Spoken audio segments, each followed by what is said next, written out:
കർത്താവായ യേശുക്രിസ്തുവിന്റെ പരിശുദ്ധമായ നാമത്തിൽ എല്ലാ പ്രിയപ്പെട്ടവർക്കും മോർണിംഗ് ഡ്യൂവിന്റെ പുതിയൊരു പ്രഭാത വചന ധ്യാനത്തിലേക്ക് സ്വാഗതം. കഴിഞ്ഞ ദിവസങ്ങളിൽ വളരെ അനുഗ്രഹിക്കപ്പെട്ട ആത്മീക വചന ചിന്തയിലൂടെ കടന്നു പോകാൻ തക്കോണം ദൈവം നമ്മെ സഹായിച്ചല്ലോ. ഈ ദിവസങ്ങളൊക്കെ നമ്മൾ ചിന്തിക്കുന്നത് റോമാലേഖനം 8-ാം അധ്യായം 14-ാം വാക്യത്തെ ആസ്പദമാക്കിക്കൊണ്ട് ദൈവത്തിന്റെ ആത്മാവിനാലുള്ള ജീവിതം, അല്ലെങ്കിൽ ദൈവത്തിന്റെ ആത്മാവിനാൽ നയിക്കപ്പെടുന്ന ജീവിതം. അതിൽ വളരെ പ്രധാനപ്പെട്ട ചില ചിന്തകളിലൂടെ നമുക്ക് കഴിഞ്ഞ ദിവസങ്ങളിലൊക്കെ കടന്നുപോയി. ദൈവത്തിന്റെ ആത്മാവ് നമ്മെ എവിടേക്കൊക്കെയാണ് നയിക്കുന്നത് എന്നുള്ള ചിന്തയാണ് നമ്മൾ ഈ ദിവസങ്ങളിൽ ചിന്തിക്കുന്നത്. ആദ്യത്തെ ചിന്തയായിട്ട് നമ്മൾ കേട്ടു, ദൈവം നമ്മെ മാനസാന്തരത്തിലേക്ക് നയിക്കുന്നു. രണ്ടാമത്തെ ചിന്തയായിട്ട് നമ്മൾ കേട്ടു, അവൻ നമ്മെ സ്നേഹത്തിലേക്ക് നയിക്കുന്നു. മൂന്നാമത്തെ ചിന്തയാണ് നമ്മൾ ഇപ്പോൾ ചിന്തിക്കുന്നതായ ചിന്ത, അവൻ നമ്മെ വിശുദ്ധിയിലേക്ക് നയിക്കുന്നു. അതിൽ കഴിഞ്ഞ ദിവസം നമ്മൾ ചിന്തിച്ചത്, വിശുദ്ധിയിലേക്ക് നമ്മെ നയിക്കുന്ന രണ്ട് ഫോഴ്സസ് ഉണ്ട്. ഒരു ഫോഴ്സ് എന്ന് പറയുന്നത് ദൈവത്തിന്റെ പരിശുദ്ധാത്മാവാണ്. രണ്ടാമത്തെ ഫോഴ്സ് എന്ന് പറയുന്നത് നമുക്ക് സത്യത്തിലുള്ള വിശ്വാസമാണ്, അതായത് ദൈവവചനത്തിലുള്ള വിശ്വാസം. ഞാൻ വളരെ ആവർത്തിച്ച് പറഞ്ഞിട്ടുള്ള കാര്യമാണ്, ബൈബിളിൽ സത്യം എന്ന് പറയുന്നിടത്തൊക്കെ ദൈവവചനം എന്നുള്ളതാണ് നമ്മൾ അർത്ഥമാക്കേണ്ടത്. അങ്ങനെയാണെങ്കിൽ രണ്ട് പ്രധാനപ്പെട്ട ഫോഴ്സിനെ നമ്മൾ തിരിച്ചറിയണം. ഒന്നാമത്, ദൈവത്തിന്റെ ആത്മാവിനാൽ നമ്മൾ നയിക്കപ്പെടുകയും നമ്മുടെ വിശ്വാസം ദൈവവചനത്തിലും ആയിരുന്നാൽ ദൈവം ആഗ്രഹിക്കുന്ന വിശുദ്ധീകരണം പ്രാപിപ്പാൻ കഴിയും. ഇത് നമുക്കറിയാം, നമ്മുടെ നാട്ടിലൊക്കെ അല്ലെങ്കിൽ നമ്മുടെ രാജ്യത്ത്, നമ്മുടെ ലോകത്ത് വിശുദ്ധീകരണം എന്ന് പറയുന്നത് പലപ്പോഴും മതത്തിന്റെയും സംഘടനകളുടെയും അഭിപ്രായങ്ങൾക്കും അവരുടെ ഉപദേശങ്ങൾക്കും അനുസരിച്ചാണ് വരുന്നത്. ഞാൻ ഇപ്പോഴും ഓർക്കുന്നുണ്ട്, എൻ്റെ ചെറുപ്പകാലത്തൊക്കെ വിശുദ്ധീകരണം എന്നുള്ളത് പലപ്പോഴും പുറമെയുള്ള കാര്യങ്ങളെ ആശ്രയിച്ചായിരുന്നു. നല്ല വെള്ള വസ്ത്രം ഇട്ട് ഒരാൾ വന്നാൽ അവൻ വിശുദ്ധനാണ് എന്ന് വിളിക്കുന്നതായ ഒരു അനുഭവം. അതേപോലെ തന്നെ മുഖമെല്ലാം നല്ലവണ്ണം ക്ലീൻ ഷേവ് ചെയ്ത് വലിയ കളറില്ലാത്ത വളരെ മാന്യം എന്ന് അവർ വിശേഷിപ്പിക്കുന്നതായ വസ്ത്രം ധരിച്ചാൽ അത് വിശുദ്ധീകരണമാണ് എന്ന് പഠിപ്പിക്കുന്നവരായ ആളുകളുണ്ടായിരുന്നു. അങ്ങനെയല്ലാതെ ആരെങ്കിലും അവർ പറയുന്നതിന് വിരുദ്ധമായി ചെയ്താൽ അവർക്ക് സഭകളിൽ കടന്നു വരാനോ കർത്തൃമേശ തിരുവത്താഴ ശുശ്രൂഷ അനുഭവിക്കാനോ സാധ്യമല്ലാത്ത ഒരു കാലമുണ്ടായിരുന്നു. അതേപോലെ തന്നെ മെഡിസിൻസ് അത് കഴിക്കുന്നവരെ പോലും ആരാധനയിൽ നിന്നും ശുശ്രൂഷകളിൽ നിന്നൊക്കെ മാറ്റി നിർത്തുന്ന അനുഭവങ്ങളും ഞാൻ കണ്ടിട്ടുണ്ട്, കേട്ടിട്ടുണ്ട്. ഇതൊക്കെ നമ്മൾ ദൈവവചനത്തിലൂടെ പരിശോധിക്കുമ്പോൾ ഒരു കാര്യം നമ്മൾ മനസ്സിലാക്കണം. ദൈവവചനമാണ്, അല്ലെങ്കിൽ ദൈവത്തിന്റെ ആത്മാവാണ് നമ്മൾ എങ്ങനെ വിശുദ്ധീകരണം പ്രാപിക്കണമെന്ന് വ്യക്തമായി പറയുന്നത്. അത് ഓരോരുത്തരിലും ദൈവത്തിന്റെ ആത്മാവ് വളരെ വ്യത്യസ്തതയോടുകൂടിയാണ് പ്രവർത്തിക്കുന്നത്. ഒരുപക്ഷെ നിങ്ങൾക്കറിയാമായിരിക്കും കൾച്ചറുകളെ കുറിച്ച്, സംസ്കാരങ്ങളെ കുറിച്ച്. നമ്മുടെ കേരളത്തിലെ സംസ്കാരമല്ല തമിഴ്നാട്ടിലെ സംസ്കാരം, തമിഴ്നാട്ടിലെ സംസ്കാരമല്ല ആന്ധ്രയിലെയും ഒറീസയിലെയും സംസ്കാരം എന്ന് പറയുന്നത്. നമ്മുടെ രാജ്യത്തിലെ സംസ്കാരമല്ലല്ലോ ഇന്ത്യക്ക് വെളിയിലുള്ള സംസ്കാരങ്ങൾ എന്ന് പറയുന്നത്. പലപ്പോഴും അതാത് സംസ്കാരങ്ങളിൽ അവർ ചിന്തിക്കുന്നു തങ്ങൾ ചെയ്യുന്നതാണ് വിശുദ്ധീകരണം, തങ്ങൾ ചെയ്യുന്നതാണ് ശരി എന്ന് ചിന്തിക്കുന്നതായ ആളുകളുണ്ട്. ഉദാഹരണത്തിന്, ഇവിടെ ആഭരണത്തിന് വിരോധമായി സംസാരിക്കുന്ന ആളുകൾ മറ്റ് സ്റ്റേറ്റുകളിലേക്ക് കടന്നു ചെല്ലുമ്പോൾ അവിടെ ആഭരണം ധരിക്കുന്നവരായ ആളുകളുടെ ഇടയിൽ അവർ ദൈവത്തെ ആരാധിക്കേണ്ടതായിട്ട് വരുന്നു. പിന്നീട് അവരുടെ സംസ്കാരം അനുസരിച്ച് നമ്മളതിനെ ഉൾക്കൊള്ളുകയും ചെയ്യുന്നു. എനിക്ക് ധാരാളം ഈ വിഷയത്തെക്കുറിച്ച് പറയാനുണ്ട്. പക്ഷെ ഞാൻ നിങ്ങളോട് പറയാൻ ആഗ്രഹിക്കുന്നത്, വിശുദ്ധീകരണം എന്ന് പറയുന്നത് ഒരു സംഘടനയോ ഒരു സഭാ സംഘടനയോ ഒരു മതമോ ഏതെങ്കിലും സമിതികളോ കമ്മിറ്റികളോ തീരുമാനിക്കുന്നതല്ല വിശുദ്ധി എന്ന് പറയുന്നത്. വിശുദ്ധീകരണം എന്ന് പറയുന്നത് രക്ഷ നമുക്ക് വ്യക്തിപരം എന്ന പോലെ തന്നെ വിശുദ്ധീകരണവും വളരെ വ്യക്തിപരമായ ഒരു കാര്യമാണ്. വിശുദ്ധീകരണത്തിൽ നമ്മൾ പ്രധാനമായിട്ടും എന്താണ് മാനദണ്ഡമായി എടുക്കുന്നത്? വിശുദ്ധീകരണത്തിൽ നമ്മൾ എപ്പോഴും മാനദണ്ഡമായി എടുക്കുന്നത് നമുക്ക് ദൈവത്തോടുള്ള ആക്സസ് ആണ്, ബന്ധമാണ്.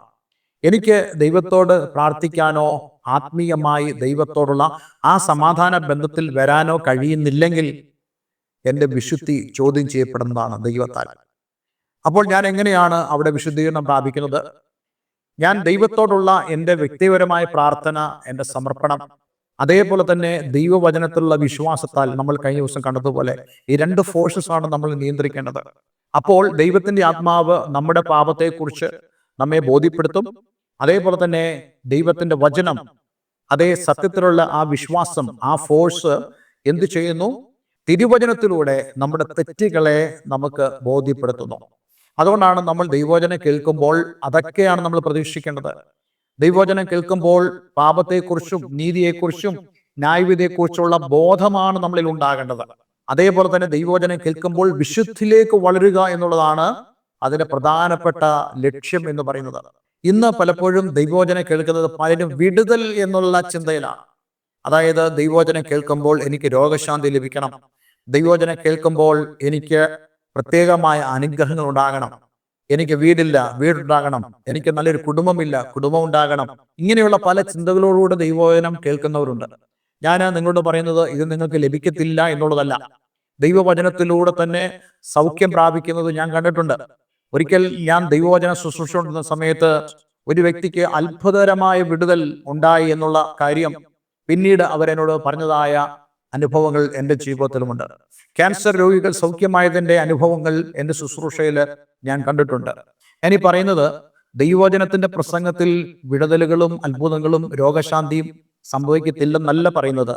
മറിച്ച് ദൈവവചന ശുശ്രൂഷയുടെ ഏറ്റവും പ്രധാനപ്പെട്ട ഉദ്ദേശം എന്ന് പറയുന്നത് ദൈവവചനം ഒരാൾ സംസാരിക്കുമ്പോൾ ദൈവത്തിന്റെ പരിശുദ്ധാത്മാവാണ് അവിടെ പ്രവർത്തിക്കുന്നത്, നോട്ട് ദ പ്രീച്ചർ. പ്രസംഗനല്ല അവിടെ പ്രവർത്തിക്കുന്നത്. ഞാൻ നിങ്ങളോട് ഈ വചനം സംസാരിക്കുമ്പോൾ ഞാനല്ല പ്രവർത്തിക്കുന്നത്, മറിച്ച് ഞാൻ പ്രസംഗിക്കുന്നതായ ദൈവത്തിന്റെ വചനം ഒരു വ്യക്തി കേൾക്കുമ്പോൾ ആ വ്യക്തിയുടെ ഉള്ളിൽ പരിശുദ്ധാത്മാവ് പ്രവർത്തിച്ചിട്ടാണ്. വിശുദ്ധ ബൈബിളിൽ അനേക ഉദാഹരണങ്ങൾ നമുക്ക് കാണാൻ സാധിക്കുന്നുണ്ട്. ലുദിയയുടെ ഹൃദയം ദൈവത്തിന്റെ ആത്മാവ് തുറന്നു എന്നല്ലേ നമ്മൾ വായിക്കുന്നത്. അതേപോലെ തന്നെ ദൈവത്തിന്റെ ആത്മാവ് പത്രോസ് അപ്പോസ്തലന്റെ ശുശ്രൂഷയിൽ പരിവർത്തിച്ചുവെന്നും 3000-ഓളം പേര് അന്ന് രക്ഷിക്കപ്പെട്ടു എന്നും നമ്മൾ വായിക്കുന്നില്ലേ? അപ്പോൾ ദൈവത്തിന്റെ ആത്മാവാണ് ഈ ശുശ്രൂഷയിലെല്ലാം പരിവർത്തിക്കുന്നത്. നോക്കൂ, ദൈവത്തിന്റെ ആത്മാവാണെങ്കിൽ ദൈവത്തിന്റെ ആത്മാവിന്റെ ഇതം പ്രഥമമായ ലക്ഷ്യമെന്ന് പറയുന്നത് കർത്താവ് യേശു ക്രിസ്തു വ്യക്തമായി ഡിഫൈൻ ചെയ്തിട്ടുണ്ട്. അത് എന്താണെന്ന് ചോദിച്ചു കഴിഞ്ഞാൽ അവൻ വന്ന് പാപത്തെക്കുറിച്ചും നീതിയെക്കുറിച്ചും ന്യായവിധിയെക്കുറിച്ചും നിങ്ങൾക്ക് ബോധം വരുത്തും എന്ന് മാത്രമല്ല സകല സത്യങ്ങളിലും നിങ്ങളെ വഴി നടത്തും എന്ന് പറഞ്ഞാൽ വിശുദ്ധ വേദപുസ്തകത്തിൽ പറയപ്പെട്ട എല്ലാ വചനത്തിലേക്കും ഹി ഷൽ ലീഡ് യു, അവൻ നിങ്ങളെ വഴി നടത്തും. നോക്കൂ, ദൈവത്തിന്റെ വചനം വായിക്കുമ്പോൾ നമ്മൾ തന്നെ വായിച്ച് നമ്മുടേതായിട്ടുള്ള ഒപ്പീനിയനോ അഭിപ്രായങ്ങളോ നമ്മുടേതായിട്ടുള്ള വ്യാഖ്യാനങ്ങളല്ല, പരിശുദ്ധാത്മാവ് ആ വചനത്തിലേക്ക് നമ്മെ നയിക്കുന്നതായ അനുഭവം നമ്മുടെ ജീവിതത്തിൽ ഉണ്ടാകണം. എങ്കിൽ മാത്രമേ പരിശുദ്ധാത്മാവിന്റെ ആ ഒരു പ്രവൃത്തി നമ്മുടെ ജീവിതത്തിൽ അനുഭവിക്കാൻ കഴിയത്തുള്ളൂ. എന്നാൽ പലപ്പോഴും നേരെ തിരിച്ചാ സംഭവിക്കുന്നത്. എന്താണ് സംഭവിക്കുന്നത്? പരിശുദ്ധാത്മാവ് ആണെന്ന് പറഞ്ഞുകൊണ്ട് എന്തും കാട്ടിക്കൂട്ടുന്നതായ കാര്യങ്ങൾ, വിശുദ്ധ വേദപുസ്തകത്തിന് ഒരിക്കലും തുലനം ചെയ്യാൻ കഴിയാത്തതായ പ്രവൃത്തികൾ പലരും ചെയ്യുന്നത് കൊണ്ട് പലരും വിശ്വാസത്തിൽ തന്നെ വീണുപോകുന്നതായ അനുഭവമുണ്ട്. അതുകൊണ്ട് ഞാൻ നിങ്ങളോട് പറയട്ടെ, ഒരു വ്യക്തി ദൈവവചനം പ്രസംഗിക്കുന്നെങ്കിൽ ആ പ്രസംഗത്തിലൂടെ എന്താണ് ദൈവവചനം ചെയ്യുന്നത്? ആ വ്യക്തിക്ക് ദൈവവചനത്തിലുള്ള വിശ്വാസം വർദ്ധിപ്പിക്കുകയും അതേ സമയത്തിന് ദൈവത്തിന്റെ പരിശുദ്ധാത്മാവ് ആ വ്യക്തിയിൽ പാപത്തെക്കുറിച്ചും നീതിയെക്കുറിച്ചും ന്യായവിധിയെക്കുറിച്ചും ബോധം വരുത്തി ആ വ്യക്തിയെ വിശുദ്ധിയിലേക്ക് നടത്തുന്നു എന്നുള്ളതാണ് ദൈവത്തിന്റെ പരിശുദ്ധാത്മാവ് ചെയ്യുന്നത്. ഇത് സംഭവിക്കുന്നില്ലെങ്കിൽ നമ്മൾ ഏതൊരു വചന ശുശ്രൂഷ എന്ന് പറയുന്ന ശുശ്രൂഷയും നമ്മൾ സംശയിക്കേണ്ടിയിരിക്കുന്നു. നമ്മൾ ബ്ലാക്ക് ലിസ്റ്റിൽ പെടുത്തേണ്ടതായിട്ടുണ്ട്. ഞാൻ നിങ്ങളോട് പറയുന്നത്, നിങ്ങൾക്കും സ്വാതന്ത്ര്യമുണ്ട്. എൻ്റെ ശുശ്രൂഷ അപ്രകാരമല്ലെങ്കിൽ നിങ്ങൾക്ക് തന്നെ എന്നെ ബ്ലാക്ക് ലിസ്റ്റിൽ ഉൾപ്പെടുത്താൻ സാധിക്കും. എന്നാൽ ഞാൻ പൂർണ്ണമായും ദൈവവചനത്തിൽ അടിസ്ഥാനപ്പെട്ടും ദൈവത്തിന്റെ പരിശുദ്ധാത്മാവിൽ ആശ്രയിച്ചും തന്നെയാണ് ശുശ്രൂഷിക്കുന്നതാണ് എനിക്ക് ഉത്തമമായ ബോധ്യമുള്ളത്. അതുകൊണ്ട് നമ്മൾ ഓരോരുത്തരും മനസ്സിലാക്കേണ്ടത് ദൈവത്തിന്റെ പരിശുദ്ധാത്മാവിന്റെ ഇതം പ്രഥമമായ ലക്ഷ്യം അതേ പാപത്തെക്കുറിച്ചും നീതിയെക്കുറിച്ചും ന്യായവിധിയെക്കുറിച്ചും എനിക്ക് ബോധം വരുത്തി ദൈവവചനത്തിലേക്ക് എന്നെ വഴി നടത്തി എന്നെ ശുദ്ധീകരിക്കുക. ശുദ്ധീകരിക്കുക എന്ന് പറയുമ്പോൾ ലോകത്തിൽ നിന്നുള്ള വേർപാടാണ്. അതായത് ഇവിടെ കൊടുത്തിരിക്കുന്ന വാക്ക് സാങ്ക്ടിഫിക്കേഷൻ എന്നൊരു വാക്കാണ്. സാങ്ക്ടിഫിക്കേഷൻ കഴിഞ്ഞ ദിവസം നമ്മൾ ആ വാക്യം വായിച്ചല്ലോ. നമ്മൾ ഇങ്ങനെയാ വായിച്ചത്, God from the beginning chose you for salvation through sanctification by the spirit and belief in the truth to which he called you by our gospel. നോക്കൂ, ഇവിടെ കൊടുത്തിരിക്കുന്നത് സാങ്ക്ടിഫിക്കേഷൻ ബൈ ദ സ്പിരിറ്റ്. അതിന്റെ ലിറ്ററൽ മീനിങ് എന്ന് പറയുന്നത് വേർപാടാണ്, ലോകത്തിൽ നിന്നുള്ള വേർപാട്. ലോകത്തു നിന്ന് വേർപാടെന്ന് പറയുമ്പോൾ ലോകം, പാപം, പിശാച് ഇവയിൽ നിന്നുള്ള വേർപാടാണ് ദൈവത്തിന്റെ പരിശുദ്ധാത്മാവ് നമ്മളിൽ മേക്ക് ഷുവർ ചെയ്യുന്നത്, നമ്മളിൽ ഉറപ്പാക്കുന്നത്. അതിലേക്കാണ് നമ്മൾ കടന്നു വരേണ്ടത്. ഇന്ന് ഞാൻ മറ്റൊരു വാക്യത്തിലേക്ക് നിങ്ങളെ കൊണ്ടുവരാൻ ആഗ്രഹിക്കുന്നുണ്ട്. 1 തെസ്സലോനിക്കർ 4-ാം അധ്യായം 7-8 വാക്യങ്ങൾ.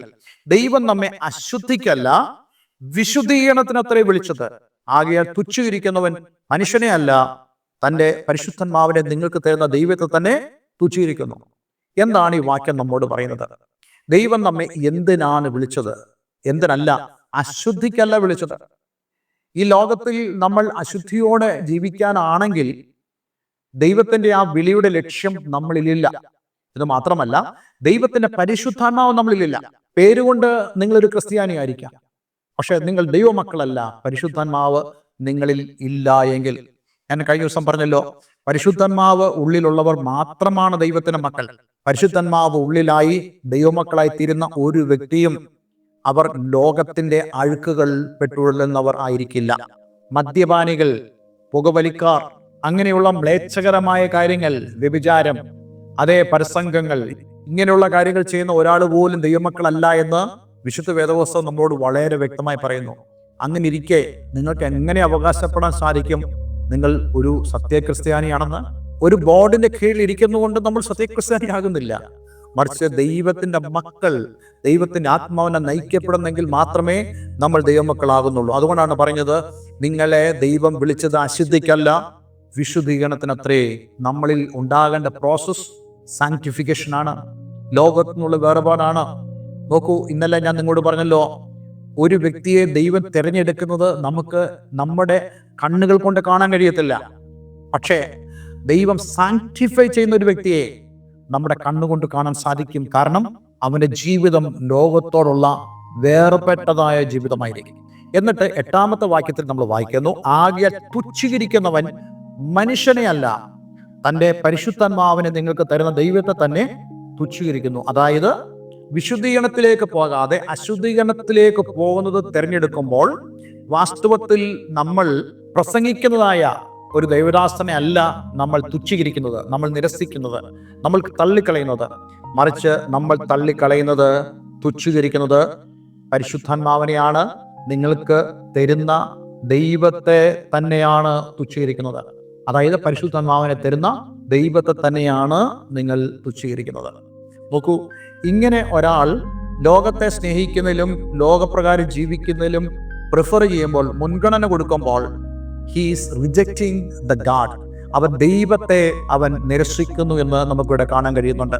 റോമർ 6:22 നമ്മളിങ്ങനെ വായിക്കുന്നുണ്ട്, എന്നാൽ ഇപ്പോൾ പാപത്തിൽ നിന്ന് സ്വാതന്ത്ര്യം പ്രാപിച്ച് ദൈവത്തിന് ദാസന്മാരായിരിക്കാൽ നിങ്ങൾക്ക് ലഭിക്കുന്ന ഫലം വിശുദ്ധീകരണവും അതിന്റെ അന്തം നിത്യജീവനും ആകുന്നു. നോക്കൂ, നമ്മൾ ദൈവത്തിന്റെ മക്കളായതുകൊണ്ട് എന്തൊക്കെയാണ് നമ്മൾ സംഭവിച്ചതെന്നാണ് ഈ റോമർ 6:22 പറയുന്നത്. നോക്കൂ, നിങ്ങൾ പാപത്തിൽ നിന്നും സ്വാതന്ത്ര്യം പ്രാപിച്ചു. ഇനി നിങ്ങൾ പാപത്തിന്റെ അടിമകളല്ല. You are freed from the sin. അടുത്തത്, നിങ്ങൾ ദൈവത്തിന് ദാസന്മാരായിരിക്കുന്നു. അതിനർത്ഥം നിങ്ങൾ ഇനി പാപത്തിനല്ല ദാസന്മാരായിരിക്കുന്നത്. കർത്താവ് യേശുക്രിസ്തുവിന്റെ അടുക്കലേക്ക് വരുന്നതിന് മുമ്പ്, ദൈവമക്കളാകുന്നതിന് മുമ്പ് നിങ്ങൾ പാപത്തിന്റെ ദാസന്മാരായിരുന്നു. അവന്റെ പ്രവൃത്തികളായിരുന്നു നിങ്ങൾ ചെയ്തുകൊണ്ടിരുന്നത്. എന്നാൽ ഇപ്പോൾ നിങ്ങൾ സ്വാതന്ത്ര്യം പ്രാപിച്ചു. ഗലാത്യർ 5:1 നമ്മളിങ്ങനെ വായിക്കുന്നുണ്ടല്ലോ, സ്വാതന്ത്ര്യത്തിനായിട്ട് ക്രിസ്തു നമ്മെ സ്വതന്ത്രരാക്കി, ആകയാൽ അതിൽ ഉറച്ചു നിൽപ്പീൻ, അടിമനോകത്തിൽ പിന്നെയും കുടുങ്ങിപ്പോകരുത്. ഇവിടെ പറയുന്നു, അതിന്റെ ഫലം എന്ന് പറയുന്നത് വിശുദ്ധീകരണവും അതിന്റെ അന്തം നിത്യജീവനമാകുന്നു. അതിന്റെ അർത്ഥം, ഇന്ന് ലോകത്തിൽ ഒരു വ്യക്തി സാങ്ക്ടിഫിക്കേഷനിലൂടെ കടന്നു പോകുന്നില്ലെങ്കിൽ, ആ പ്രോസസ്സിലൂടെ അല്ലെങ്കിൽ വിശുദ്ധീകരണത്തിലൂടെ കടന്നു പോകുന്നില്ലെങ്കിൽ, ആ വ്യക്തിക്ക് ഉറപ്പാക്കാം അവൻ ഒരിക്കലും ദൈവത്തിന്റെ മക്കളല്ല. എന്ന് മാത്രമല്ല, അതിന്റെ അന്തം നിത്യജീവനാണ് എന്ന് പറയുമ്പോൾ, ഇന്ന് ഈ പരിശുദ്ധാത്മാവിനാലും ദൈവവചനത്താലും നമുക്ക് ലഭിക്കുന്ന വിശുദ്ധീകരണത്തിലൂടെ മാത്രമേ ഒരാൾക്ക് സ്വർഗത്തിൽ പോകാൻ കഴിയത്തുള്ളൂ. അതുകൊണ്ട് എന്നെ കേൾക്കുന്ന പ്രിയമുള്ളവരെ, നിങ്ങളൊന്ന് പരിശോധിച്ചേ. നമുക്ക് ഓരോരുത്തർക്കും പരിശോധിക്കാം, ഇന്ന് എൻ്റെ അവസ്ഥ എന്തായിരിക്കുന്നു? ഞാൻ വിശുദ്ധീകരിക്കപ്പെടുന്ന ഒരു വ്യക്തിയാണോ? ഞാൻ സാങ്ക്ടിഫൈ ചെയ്യപ്പെടുന്ന ഒരു വ്യക്തിയാണോ? അങ്ങനെ അല്ലെങ്കിൽ ഞാൻ യഥാർത്ഥത്തിൽ ഒരു ദൈവ പൈതലല്ല. പക്ഷേ ഞാൻ യഥാർത്ഥത്തിൽ ഒരു ദൈവ പൈതലാകും. എങ്ങനെ?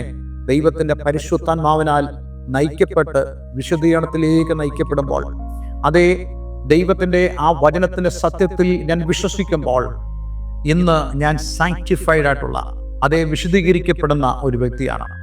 തീർച്ചയായിട്ടും ഞാൻ വിശ്വസിക്കുന്നു അതിൻ്റെ ഫലമായി നിത്യജീവനെ ഞാൻ അവകാശമാക്കും.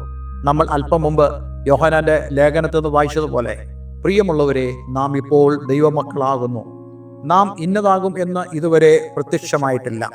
അവൻ പ്രത്യക്ഷനാകുമ്പോൾ നാം അവനെ താൻ ഇരിക്കും പോലെ തന്നെ കാണുന്നതാകൊണ്ട് അവനോട് സദൃശന്മാരാകുമെന്ന് നാം അറിയുന്നു. ഒരു വാക്ക് നമുക്ക് പ്രാർത്ഥിക്കാം. സ്വർഗീയ പിതാവേ, നിങ്ങളെ കേൾപ്പിച്ച വളരെ മനോഹരമായ സന്ദേശത്തിനായി സ്തോത്രം. ഈ വചനം കേൾക്കുന്ന ഏവരെയും ഞാൻ യേശുവിൻ്റെ നാമത്തിൽ അനുഗ്രഹിക്കുന്നു. കർത്താവേ, അങ്ങയുടെ കൃപ അങ്ങയുടെ മക്കളുടെ മേൽ അങ്ങ് ധാരാളമായി പകരണമേ. കർത്താവ്, ഇന്ന് ദൈവവചനത്തിനു മുമ്പാകെ തങ്ങളെ തന്നെ പരിശോധിച്ച് ജീവിതത്തിൽ യഥാർത്ഥമായിട്ടും ആ ദൈവമക്കൾ എന്നുള്ള പദവിയിൽ എന്നെ കേൾക്കുന്ന പ്രിയമുള്ളവർ ജീവിക്കുന്നില്ലെങ്കിൽ അവരുടെ ജീവിതത്തിൽ ഒരു പുതിയ സമർപ്പണം ഉണ്ടാകുവാനും കർത്താവിനെ പൂർണ്ണമായി പിൻപറ്റുന്ന അനുഭവത്തിൽ അവർക്കായിരിക്കാൻ നീ അവരെ സഹായിക്കണമെന്ന് പ്രാർത്ഥിക്കുന്നു. പ്രാർത്ഥന കേട്ടതിന് നന്ദി. യേശു ക്രിസ്തുവിൻ നാമത്തിൽ തന്നെ. ആമേൻ, ആമേൻ. ഇന്നത്തെ വേദവചനം നിങ്ങളുടെ ജീവിതത്തിൽ വളരെ അനുഗ്രഹപ്രദമായി തീർന്നു എന്ന് ഞാൻ പൂർണ്ണമായും വിശ്വസിക്കുന്നു. നിങ്ങൾക്ക് ഈ ശുശ്രൂഷ അനുഗ്രഹമാണെങ്കിൽ തീർച്ചയായിട്ടും നിങ്ങൾ യൂട്യൂബ് ചാനലിൽ തന്നെ കമൻറ്റ് ചെയ്യുക. അല്ല, നിങ്ങൾക്ക് വ്യക്തിപരമായി ആണ് അതിനുള്ള സന്ദേശവും റെസ്പോൺസസ് നിങ്ങൾക്ക് അയക്കാൻ ആഗ്രഹമാണെങ്കിൽ ഞങ്ങളുടെ വാട്സപ്പ് ഗ്രൂപ്പിൽ നിങ്ങൾക്ക് കോൺടാക്റ്റ് ചെയ്യാവുന്നതാണ്. മാത്രമല്ല, എന്നെ വ്യക്തിപരമായിട്ട് നിങ്ങൾക്ക് എൻ്റെ ഫോൺ നമ്പറിൽ വാട്സപ്പിൽ നിങ്ങൾക്ക് സന്ദേശം അയക്കാവുന്നതാണ്. കൂടാതെ ആത്മീയമായ കൂട്ടായ്മയ്ക്ക് നിങ്ങൾക്ക് ആഗ്രഹമുണ്ടെങ്കിൽ അതിനും എന്നെ കോൺടാക്റ്റ് ചെയ്യാവുന്നതാണ്.